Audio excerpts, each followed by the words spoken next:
वृन्दावनेश्वरी तवैव पदारे वृन्दं प्रेमामृतेक मकरन्धरसोगपूर्णं हृदयपितं मधुपते स्मरतापमोग्रं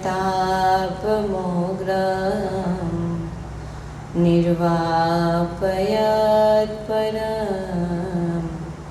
शीतलमाश्रयामि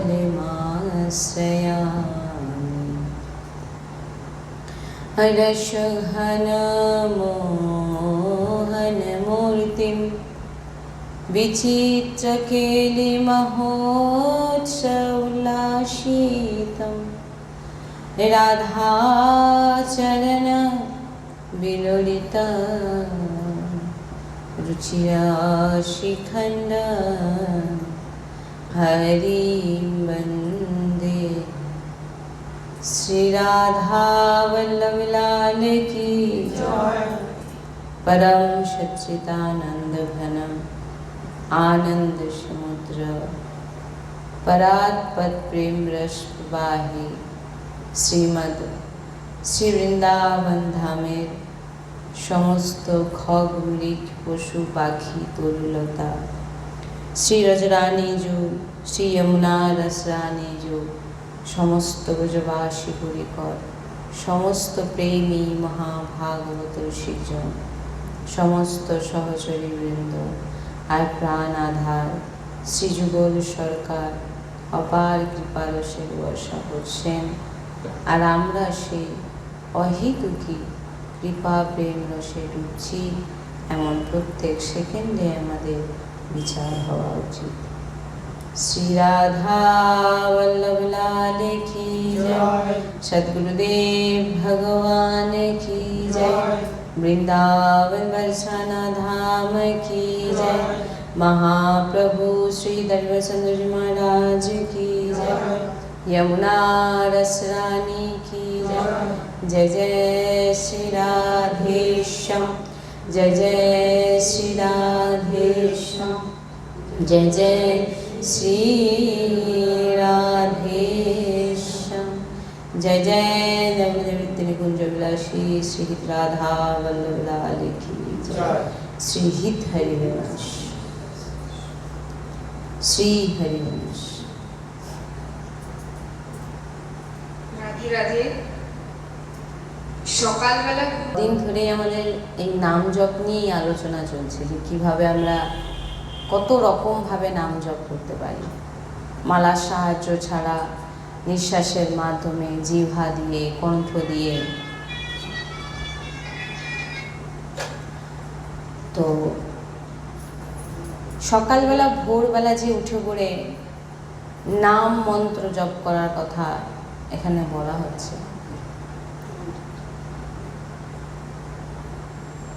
আপনাকে এটা লক্ষ্য রাখতে হবে যে যখন আপনি ভোরবেলা ঘুম থেকে উঠছেন, প্রথমে একটা সৎসঙ্গে একবার আমি বলেছিলাম যে ভক্ত কখনো অশুদ্ধ হয় না, আর ভক্তকে কখনো নাম জপ করার জন্য এক্সট্রাভাবে স্নান আদি করতে লাগে না। সে ভোরবেলা কিসের বাসী? ভক্তদের জন্য। এবার আপনাকে দেখতে হবে আপনি কতটা শুদ্ধতা আছেন। আপনি যদি অপবিত্রতা আছেন, আপনাকে তখন স্নান আদি সারতে হবে। আপনি যদি জানেন যে আমি পবিত্র, তবে আপনি কিন্তু নাম জপক যে ভক্ত, তিনি কিন্তু কোনো তার মধ্যে অপবিত্রতা নেই। সে উঠে পড়ে স্বতঃ বাসি। আমাদের মনটা বাসি যদি আপনি বলেন, আমার সদ্গুরুদেব ভগবানকে একবার বলছেন যে আমরা বাসি মানে সকালবেলা যেটা উঠে পড়ে, তো বলছেন তুমি কাকে শুদ্ধতা বলবে? তুমি বাড়িয়া স্নান করে দাঁত টাত মেজে ফ্রেশ হয়ে কোনো ভোগে গিয়ে থুতু ফেলে দেবে, তাহলে ওটা ফেলে দেবে না তুমি ওটা ঠাকুরকে দেবে না, ওটা কেউ গ্রহণ করবে? তুমি কখনো শুদ্ধ অশুদ্ধ মানে এগুলো হচ্ছে আমাদের এক সৎসঙ্গের অভাব, আর দ্বিতীয় হচ্ছে অজ্ঞানতা। স্নান করলে কেউ কখনো পবিত্র হয়ে যায় না, যদি তার মেন তো আন্তরিক, আন্তরিক যদি না সুস্থ থাকে। এবার হ্যাঁ, একটা জিনিস আপনাকে লক্ষ্য রাখতে হবে যে আপনি শুদ্ধ আছেন নাকি। আপনি যদি না শুদ্ধ থাকে আপনাকে স্নান সারতে হবে। কিন্তু ভক্তদের ক্ষেত্রে, বৈষ্ণবদের ক্ষেত্রে বলা হচ্ছে যে এক্সট্রাভাবে তাদের ঘুম থেকে উঠলো, মালা নিলেন, জপ শুরু করে দিলেন, কোনো অসুবিধা নেই। মন্ত্র, নাম মন্ত্র সব জপ করা যেতে পারে। এইবারে শৌচ, ধরুন আপনার সকালবেলা ব্রহ্ম মুহূর্তে উঠে আপনি গুরু মন্ত্র বা নাম জপ করছেন, আপনার শৌচ আদি যদি আপনার যেতে হয়, সেক্ষেত্রে আপনি এখন তো কাপড় ছেড়ে আপনি বাথরুমে গেলেন, শৌচ আদি সেরে আবার আপনি হাত পা যাতে আমাদের ধোয়া হয়। কেন? কারণ যেহেতু শৌচালয় কিন্তু একটু নিয়ম, আমাদের সন্তগুরু শৌচালয়কে খুব সাবধান করে গেছেন। কারণ বৈষ্ণবের চরণ যাতে সবসময় শৌচ থেকে বেরোনোর পর যেন ধোয়া হয়। বৈষ্ণবের চরণ শৌচে যাওয়া মাত্র তোমাকে ধুতে হবে। এবার তুমি একবার গেলে ঠিক আছে, যখন তুমি বারবার, দুবার, তিনবার, চারবার শৌচে যাচ্ছ, তখন কিন্তু কোমর অবধি তোমাকে ধুতে হবে। এটা যেটা পদ্ধতি সাধু সন্ত গুরু মহারাজের কাছে আমরা পেয়েছি। বারবার যখন শৌচে যাচ্ছ, তোমাকে কিন্তু কোমর অবধি ধুতে হবে। আর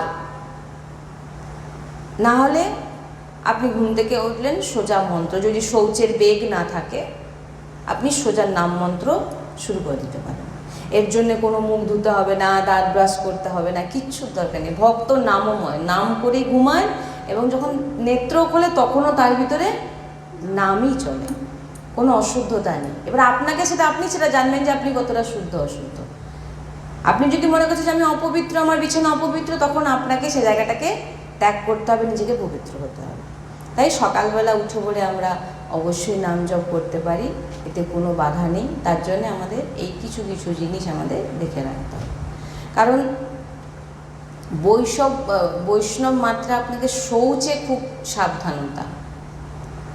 শৌচ যখন আমরা বাথরুমে যাব, সেটা যেন খুব পবিত্রতা আপনার মধ্যে যেন থাকে। যেমন শৌচ থেকে এসে আচমন করা, এটা আপনাকে করতেই হবে, করতেই হবে। এটা আমাদের, মানে আমরা বলছি না, এগুলো আমরা যেটা গুরু মহারাজজির কাছে আমরা পেয়েছি। শৌচের পর অবশ্যই আচমন করতে হবে, যার যে আচমন করেন। 3 বার আচমন করলেন, এবার আপনি নাম জপ, কিন্তু আচমন করতেই হবে। রাধাবল্লভ শ্রী, রাধাবল্লভ শ্রী, যে যে আপনাদের যেভাবে যেটা করবেন। আচমন করলেন, এবারে নাম জপ শুরু করলেন। হাত পা পরিষ্কার করে ধুয়ে নিতে হবে। তাই নাম জপ কখনোই, হ্যাঁ মন্ত্রতে একটু বাধা আছে। মন্ত্র যখন জপ করবেন, আপনার এই যে বললাম, এগুলো একটু সাবধান। তার নাম আমরা যে কোনো জায়গায়, যে কোনো অবস্থাতে আমরা নাম সবসময় নিতে পারি। শৌচালয় আমরা নাম আমরা নিতে পারি শৌচালয়ের ভিতরে, হ্যাঁ, কিন্তু মন্ত্র সেটা কিন্তু শৌচালয়ে করা যাবে না। সেটা কিন্তু আপনাকে পবিত্রতায় করতে হবে, যেখানে ওম লেখা থাকবে। এগুলো কিন্তু মন্ত্র। নাম আপনি যে কোনো নাম, রাম কৃষ্ণ বলি, আপনার গুরুদেব যে নাম দিয়েছেন আপনি সেই নাম জপ করুন। শৌচালয়েও আপনি বসে বসেও আপনি একটু করা যেতে পারে, কিন্তু মন্ত্রের বেলায় একটু সাবধান হতে। জুতো পরে কি নাম জপ বা মন্ত্র জপ করা যাবে? জুতো পরে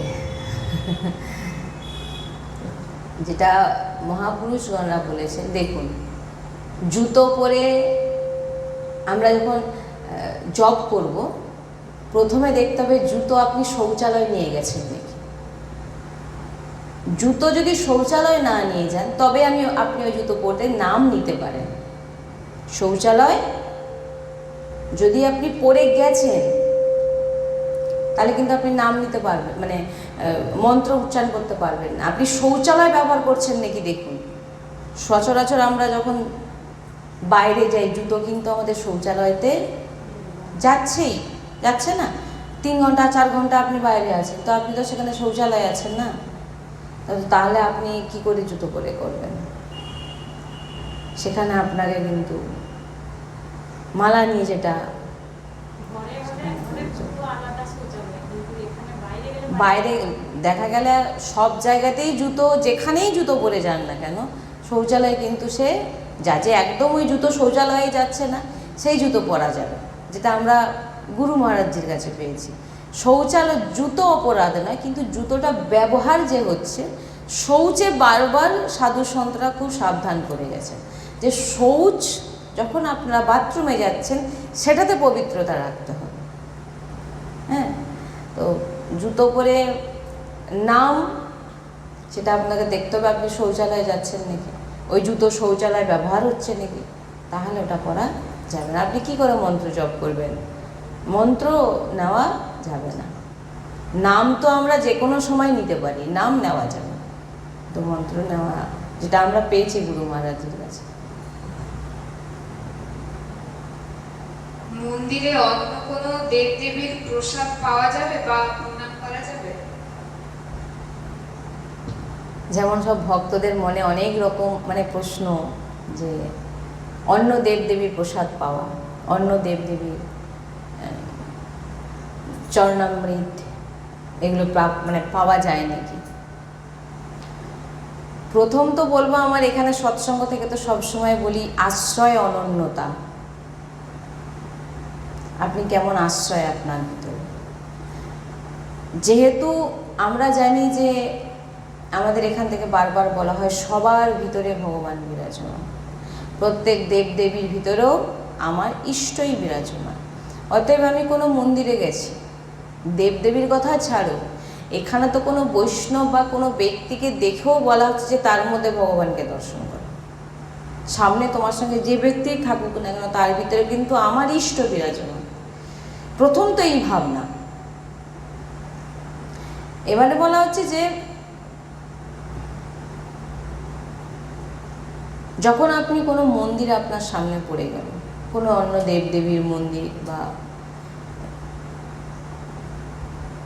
সেখানে আপনি কিন্তু একটু সময়ের জন্য হলেও আপনাকে হাত জোড় করে সেখানে প্রণাম জানাতেই হবে, কারণ সেই দেবদেবী হোক যিনি বিরাজমান, তিনার মধ্যে কিন্তু আমারই প্রভু বিরাজমান। এই ভাবনা করে সেখানে কিন্তু না উপাসনা, কে আমার তো এই কেউ না, আমি প্রণাম করব না। এখানে তো প্রত্যেকটা জীবকে প্রণাম করতে বলা হচ্ছে, কারণ সবার মধ্যেই আমার প্রভু বিরাজমান। এই জিনিসটা যে ভেবে নিয়েছে তার ভগবত প্রাপ্তি নিশ্চিত, ভগবানকে সে পাবেই পাবে। যদি প্রত্যেক জীবের মধ্যে না ভগবানকে দেখলো, মানুষ বিচার করে তাকে গালাগালি, তার নিন্দা, তার অমুক করলো, তাহলে তো আপনার সব জিনিসটাই ভুল হয়ে গেল। কারণ গীতাতেও বলেছেন, সব জায়গায় ভগবান বলেছেন যে আমাকে সবার মধ্যে দেখো, প্রত্যেকটা জীবের মধ্যে আমাকে দেখো। তো দেবদেবীও পড়ছে সেই, তো দেবদেবীকে প্রণাম জানাও।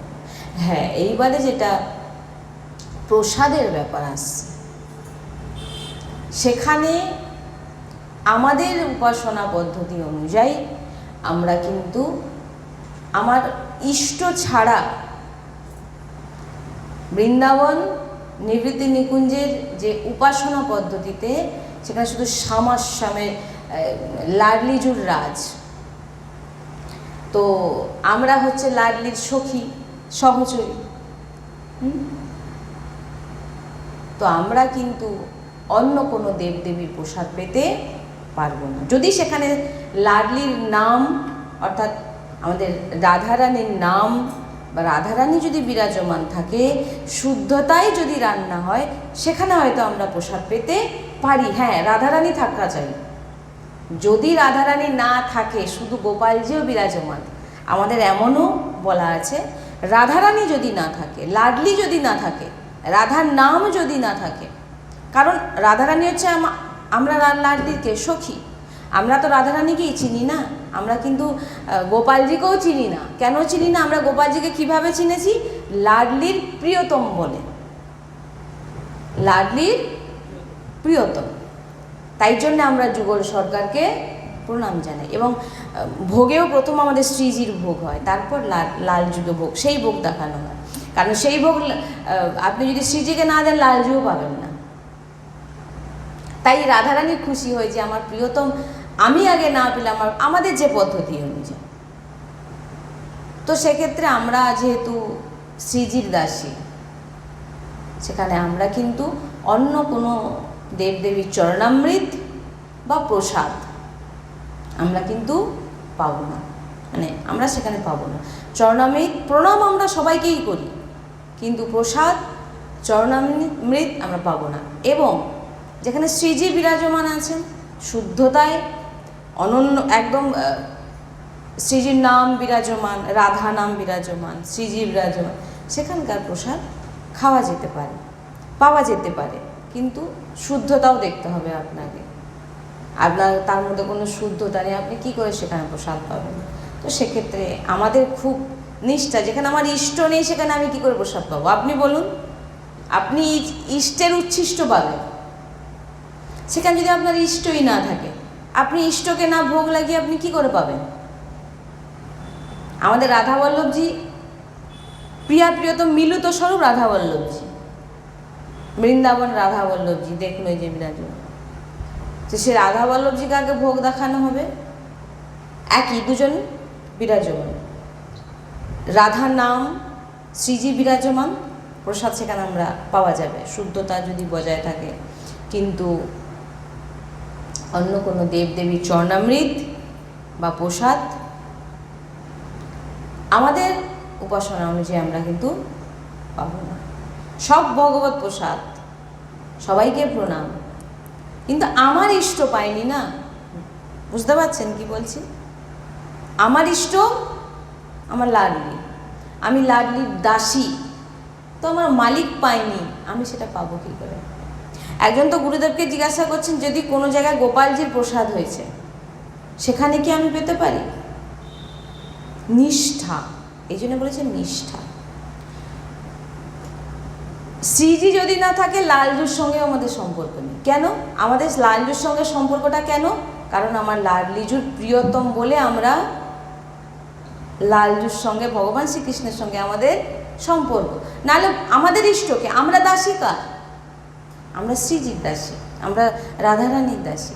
আমরা এই কারণে দুজনকে সেবা করি, কারণ আমাদের প্রিয়াজু, আমাদের লাডলিজু, আমাদের লালজু অতি প্রিয়, প্রাণের, হ্যাঁ, তো এই কারণে আমরা দুজনের সেবা করি। তো এখানে যদি প্রিয়াজু না থাকে তো আমরা কী করে প্রসাদ পাবো? সদ্গুরুদেব ভগবানের যেটা আমাদের পদ্ধতি অনুযায়ী বলেছেন, তো আমাদের শ্রীজি থাকা চাই।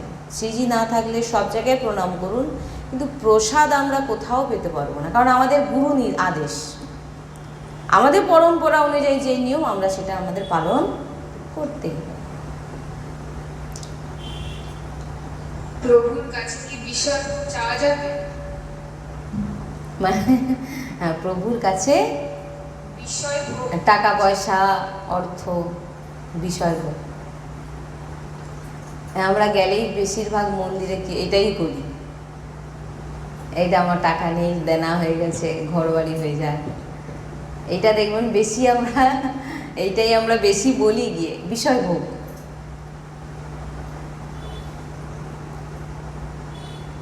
আমাদের সদ্গুরুদেব ভগবান সবসময় এই কথাটাই বলেন যে প্রথম তোমার আশ্রয়টাকে মজবুত করো। আমার ধন চাই, আমার ঘর বাড়ি চাই, আমার অনেক অনেক টাকা চাই, সব কিছু আমার চাই, সব কিছু আমার দরকার, কিন্তু চাইবো কার কাছে? শুধু আমার ইষ্টের কাছে। এখানে কিন্তু গুরুজি বলেছেন যে তুমি চাইতে পারো। একজন এসে গুরুজিকে প্রশ্ন করছেন যে আমার প্রচুর টাকার দরকার, আমি কি করব? আমি ওই জন্যে লাডলির কাছে টাকা চাই, আমার টাকার প্রয়োজন। বলে ঠিক আছে, কোনো অসুবিধা নেই, কারণ সে তো বাইরের কাছে কারোর কাছে চাইতে যাচ্ছে না, সে চাইছে কার কাছে? তার ইষ্টের কাছে। বলে এতে তোমার ভগবত প্রাপ্তি হবে।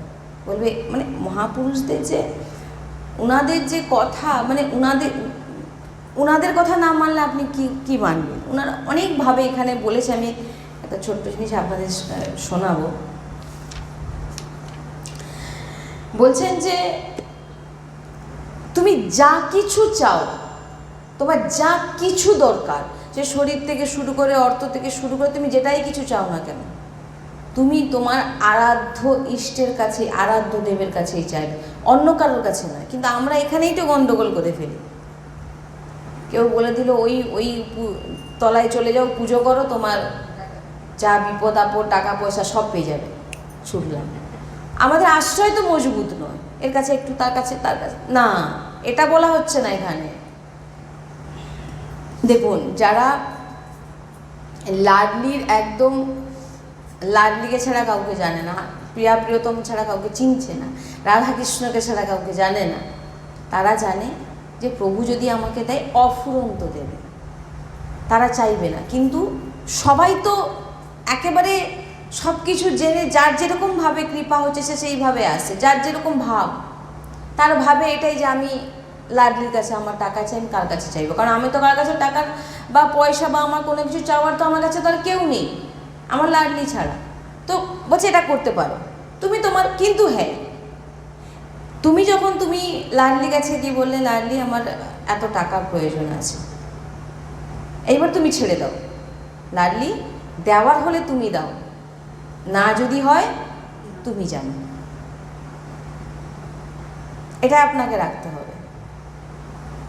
আপনার রাজিতে আমি রাজি, আমি চাইছি, আমার দরকার, আমি কার কাছে বলবো? কারণ আমার তো ইষ্ট ছাড়া আর কেউ নেই, তো আমাকে ইষ্টকে জানাতেই হবে।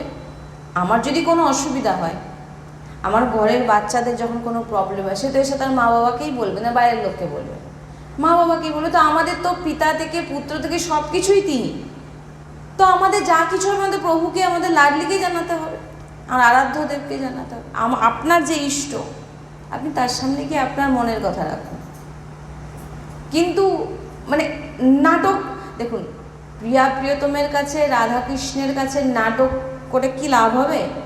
তিনারা তো সব কিছুই চান, তাই তিনাদের কাছে আপনি পর্দা রাখবেন না, সব বলে দিন আমার এই এই দরকার, আমি এগুলো চাই, আমার প্রয়োজন, আমার ঘরে আমার মেয়েকে বিয়ে দিতে হবে, আমার একটা এটা করতে হবে, ওটা করতে হবে, শ্রীজি তুমি দেখো যতটা দেওয়ার আমাকে তুমি দাও, ছেড়ে দিন। আমাদের সদ্গুরুদেব ভগবান এই জন্য সবসময় বলেন যে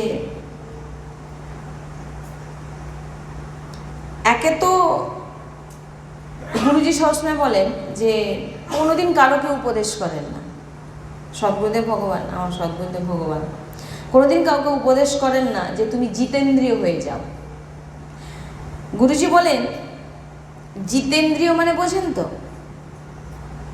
সমস্ত ইন্দ্রিয়কে যিনি জয় করে নিয়েছেন, অর্থাৎ জিহ্বাকে জয় করেছেন। প্রসাদ ছাড়া, প্রভুর প্রসাদ ছাড়া কখনো কিছু পাবেন না, প্রভুর নাম ছাড়া কখনো কিছু শুনবেন না, প্রভুকে ছাড়া কাউকে দর্শন করবেন না। আদি নিজের ইন্দ্রিয়কে কন্ট্রোলে রাখতে যিনি পারেন, তিনাকে বলা হয় জিতেন্দ্রিয়। কিন্তু আমাদের গুরুদেবজি কখনো বলেন না যে তুমি জিতেন্দ্রিয় হয়ে আমার কাছে এসো। গুরুজি বলেন যে জিতেন্দ্রিয় হয়ে যে ফল প্রাপ্ত হয়, তুমি এই কাজটা করো, তুমি এই জিতেন্দ্রিয় হওয়ার পর যে ফল প্রাপ্ত হয় তুমি পেয়ে যাবে। কি কাজ না, আপনি যেমন, আপনি শ্রীজির কাছে চলে যান। আমি লোভী, আমি বিষয়ী, আমি কামী, আমি পাপী, আমি যেমন, আমি তোমার সামনে এসে আমি দাঁড়িয়ে গেছি। কারণ দেখুন, শ্রীজির সামনে কোনো পর্দা রাখা যাবে না যে ভিতরে ভিতরে এক চিন্তা করছি, শ্রীজিকে এক বলছি, সেটা বলে কোনো লাভ হবে না, কারণ তিনি সব কিছুই জানেন। তাই বারবার সাবধান করছেন, তিনার সামনে গিয়ে আপনি কোনো নাটকবাজি করবেন না, আপনার ভিতরে যা আছে আপনি তাই বলুন। বলছেন যে একদম সহজ সরল পদ্ধতি, একদম সহজ সরল, আপনি সব কিছু প্রাপ্তি হয়ে যাবে। কেমন না, আমরা বিষয়ী, আমরা অর্থ টাকা পয়সার দিকে আমাদের টান। এবারে গুরুজি সবসময় বলেন তুমি ওই বিষয়ী অবস্থাতেই তুমি শ্রীজির কাছে যাও, যে নিজেকে সমর্পিত করে দাও, শ্রীজি আমি যেমন, আমি বিষয়ী, আমি লোভী, আমার মনে টাকার অনেক দরকার, কিন্তু লাডলি আমি তোমার।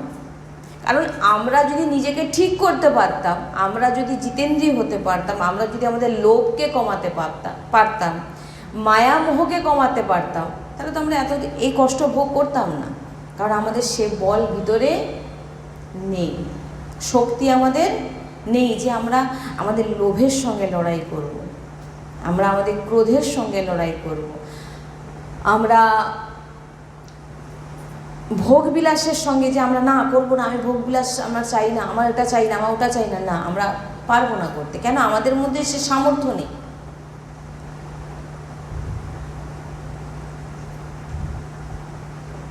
যদি সদ্গুরুদেব ভগবান বলেন এই বিষয়টা, খুব আমাদের অনেকবার এই বিষয় নিয়ে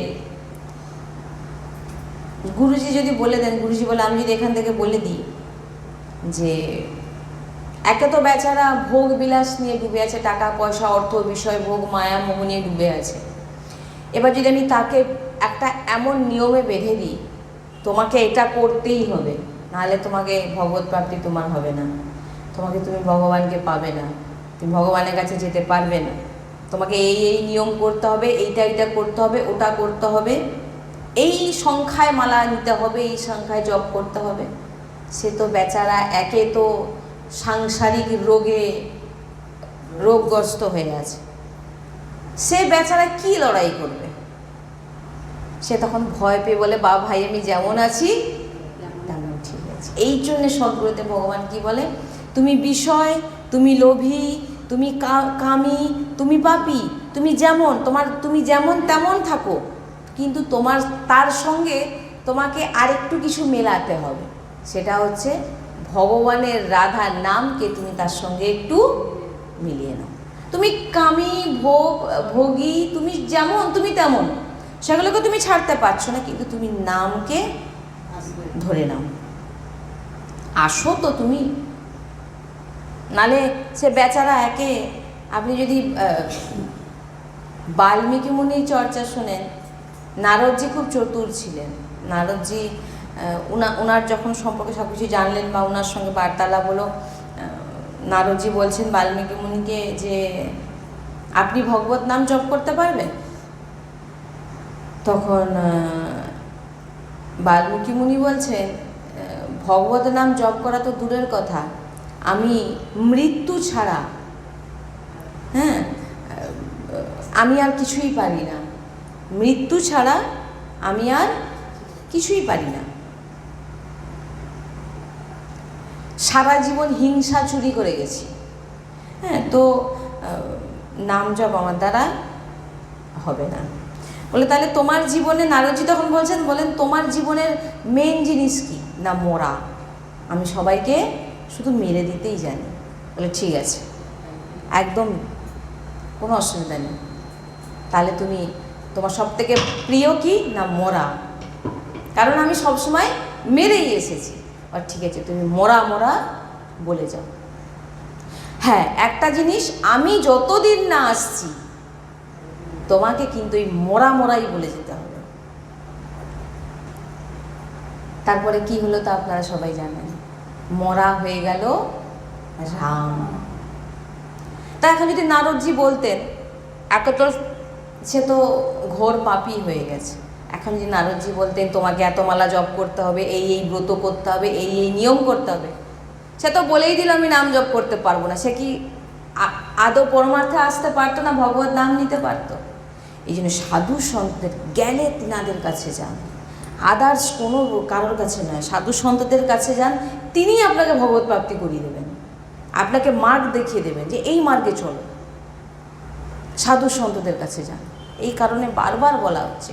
ওনাদের মুখের একটি বাণী যখন শুনে নেবেন, আপনাকে আদেশ দিয়ে দিল হ্যাঁ তুমি এটা করতে পারো, এইবার আপনি নিশ্চিন্ত, এবার আপনি যা করবেন আপনার পুরো একদম সেটা ভগবত প্রাপ্তির রাস্তা খুলে গেল। কিন্তু তিনাদের আদেশ নেই, আপনি মনের মতো চলছেন, তাহলে কিন্তু কোনো লাভ হবে না।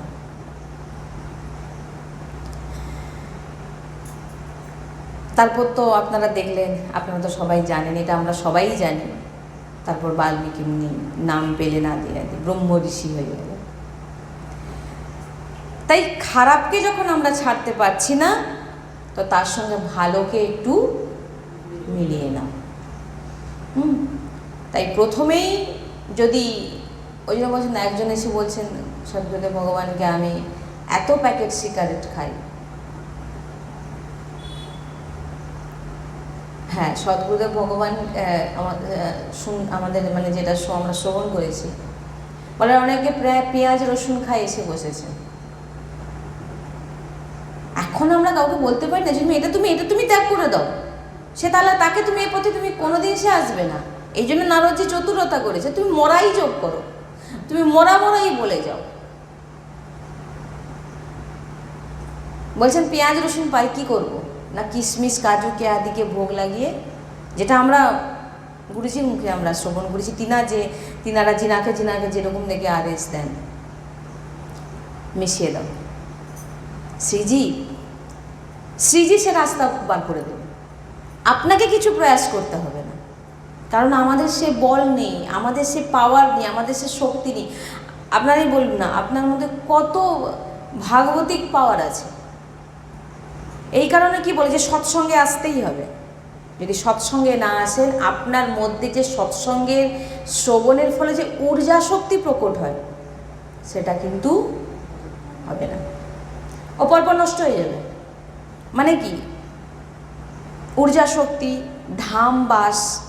ধামে যাওয়া আসা, আর হচ্ছে সদ্গুরুদেব ভগবান বলেন আরও গুরু দর্শন।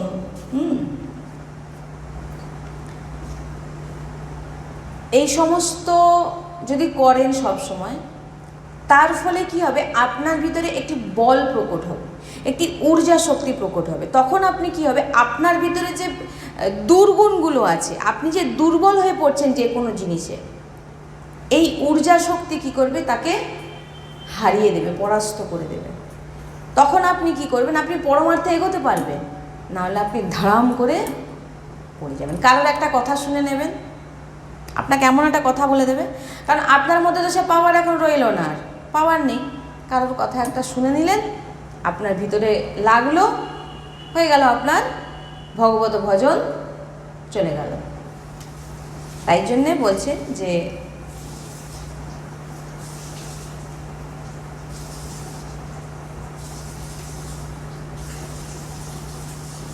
তাই এই কারণে বলছেন, তুমি যেমন তুমি সেইভাবেই তুমি তো নামকে তার সঙ্গে জুড়ে দাও।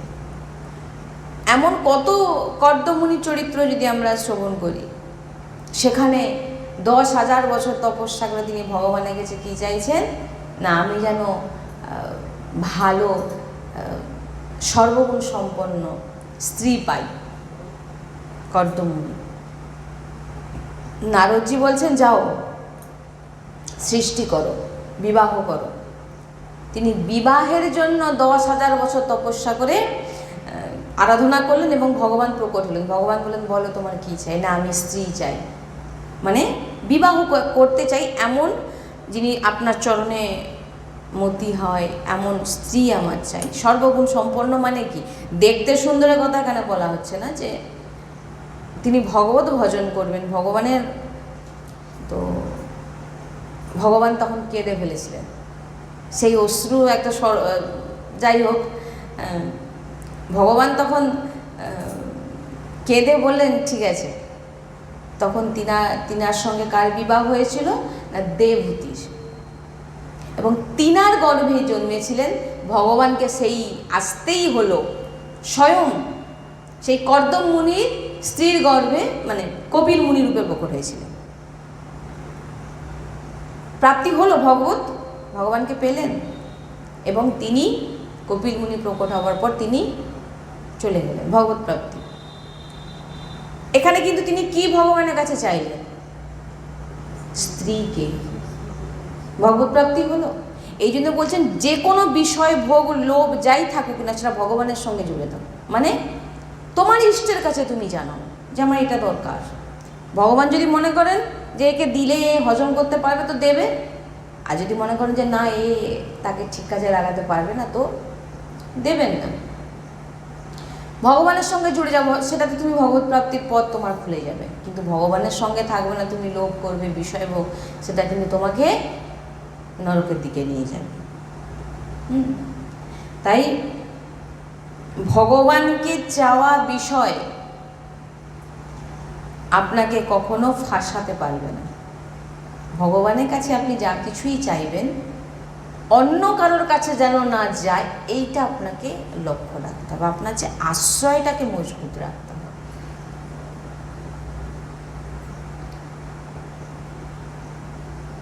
যে আমার জীবনে যা কিছু ঘটে যাক, আমি অন্য কোনো ব্যক্তি, আপনি কোন ব্যক্তির কাছে সাহায্য চাইতে যাবেন বলুন তো? তিনিও তো হাজারো প্রবলেমে জড়িত হয়ে আছে, হ্যাঁ কি না? আমরা অন্য সামান্য সাধারণ ব্যক্তির মানুষের কাছে গিয়ে আমরা সাহায্য চাইতে যে আমাকে একটু সাহায্য করে, সেও তো প্রবলেমে আছে। এটাই আমরা কেউ বুঝি না। তার জীবনও দেখুন হাজারো প্রবলেম খুঁজে পাবে। তার কাছে যদি গিয়ে বসে পড়েন, সে তার মনের কথা যদি শুরু করে শেষ করতে পারবে না। হ্যাঁ, তো হাজারো প্রবলেম প্রত্যেক ব্যক্তির মধ্যেই আছে, প্রত্যেক জীবের মধ্যে আছে। তাই নিজের ইষ্টকে ছাড়া আপনি আপনার কষ্ট, আপনি আপনার মনের ভাবনা, আপনি অন্য কারোর কাছে যাবেন না। ব্যাস, আপনার টাকা চাই, আপনার স্ত্রী চাই, ভালো বউ চাই, তার জন্য ভগবানের কাছে 10,000 বছর তপস্যা, এগুলো বোঝার বিষয় আছে, খালি শুনলে হবে না। ভগবানের কাছে কি চাইলেন, যে তিনি কি পেলেন, এগুলো আমরা সব গুরুদেবের শ্রীমুখে শ্রবণ করেছি। ভগবানকে পেলেন না, পেলেন না, ভগবত প্রাপ্তিও হলো, ভগবানকেও পেলেন। তাহলে বিষয়ে ভোগ যদি ভগবানের কাছে আপনি চাইছেন, আপনি অন্য কারোর কাছে চাইছেন না, আপনাকে ফাঁসাতে পারবে না বিষয়। কিন্তু যদি আপনি ভগবানের সঙ্গে জুড়ে নিন, বিষয় কিন্তু আপনাকে ফাঁসিয়ে দেবে। তাই সব কিছুর মধ্যে আমাদের একটা জিনিস রাখতে হবে, যে ভগবানের সঙ্গে জুড়ে থাকা। আপনি দেখতে পাবেন যখন আপনি ভগবানের সঙ্গে জুড়ে থাকবেন না, আপনাকে ধীরে ধীরে ধীরে ধীরে ধীরে ধীরে, আর ভগবত প্রাপ্তির প্রথম রাস্তা হচ্ছে সৎসঙ্গ। আর সৎসঙ্গ যদি আপনার জীবন থেকে চলে যায়, তাহলে আপনাকে জেনে নিতে হবে আপনি ভগবত প্রাপ্তি কখনোই করতে পারবেন না, কখনো করতে পারবেন না। এটা আমি বলছি না, মানে আমার এখানে কোনো বাণী নয়, সব গুরুবাণী, সাধু সন্তের বাণী, শাস্ত্রের কথা বলছি। আমি শাস্ত্রের বিরুদ্ধে, মানে বাইরের কোনো কথা এখানে আমরা জানিও না, কারণ গুরুবাণী যেগুলো শ্রবণ করি আমরা সেগুলোই বলি। তাই সৎসঙ্গ জীবনের প্রচুর প্রয়োজন। যতদিন বেঁচে থাকবেন, জানবেন যদি ভগবানকে ভালোবাসতে চান, ভগবানকে পেতে চান, তো সৎসঙ্গকে জীবনে ধারণ করতে হবে, সৎসঙ্গকে শ্রবণ করতে হবে। আপনার জীবনে যদি একটা সৎসঙ্গ মিস হয়ে যায়, কে না জানে ওই সৎসঙ্গ থেকে আপনার জীবনে কি পরিবর্তন এসে যেত। আপনাকে একদম বৈরাগ্যও করে দিতে পারে। বৈরাগ্য মানে আবার লোক অন্য বৈরাগ্য ভেবে রেখেছে। বৈরাগ্য মানে সংসারে থেকে আপনি বৈরাগ্য হবেন, কারোর প্রতি মায়া মোহ নেই, এমন কিছু সৎসঙ্গ থেকে আমরা পাই। বলুন, ভগবান শিব, ওনার কোনো সৎসঙ্গের প্রয়োজন আছে? উনি কি জানেন না? তবু দেখুন, আপনি হনুমানজিকে দেখুন, হনুমানজি মহারাজ যেখানে রামায়ণ গান হচ্ছে সেখানে গিয়ে বসে শ্রবণ করছে। তিনারা কি কোনো শাস্ত্র জানে না, না কি জানে না? কেন শুনছেন? কারণ জানেন তিনাদের জীবনের একটি আধার হচ্ছে সৎসঙ্গ, ভগবত গুণকীর্তন। ভগবানের নাম যদি না শ্রবণ করেন, আপনার জীবনে ভগবানের প্রতি প্রেম জাগ্রত হবে কোথা থেকে? আর যতটুকু হয়েছিল তাও ফুস, কিচ্ছু থাকবে না। এই সৎসঙ্গ খুব প্রয়োজন, খুব প্রয়োজন। সৎসঙ্গ হচ্ছে একটি, কি বলবো, ওষুধ। ভবরোগের ওষুধ হচ্ছে সৎসঙ্গ। তাই সৎসঙ্গ প্রত্যেক দিন শ্রবণ করুন, প্রত্যেক দিন। ওই জন্য বলছেন না যে আপনার ভিতরে ঊর্জা শক্তি আসবে কোথা থেকে, আপনার ভিতরে পাওয়ার আসবে। যে বাইরে থেকে ধরুন কোনো একটা কথা আপনার কাছে ভেসে আসছে, বা বাইরে থেকে বা ভিতর থেকে আপনার সংসারের প্রতি রাগ, লোভ, মোহ, বা বাইরে থেকে কোনো কথা, বাইরে থেকে কোনো অপমান, সম্মান, এগুলো থেকে আপনাকে বাঁচাবে সৎসঙ্গ, গুরু কৃপা, ধাম কৃপা। আপনি এবং ভক্ত সঙ্গ, এগুলো হচ্ছে আপনাকে ঊর্জা শক্তি প্রদান করবে। যেই ঊর্জা শক্তির প্রভাবে আপনার এই সমস্ত বিষয় থেকে লড়ার ক্ষমতা আসবে, নাহলে আপনি কখনো লড়তে পারবেন, আপনি হেরে যাবেন আর পুরো সেই টেনে নিয়ে চলে যাবে আপনাকে। তাই আজকে সৎসঙ্গ এখানে বিশ্রাম। শ্রী রাধা বল্লভ লাল কি জয়, শ্রী হরিবংশ।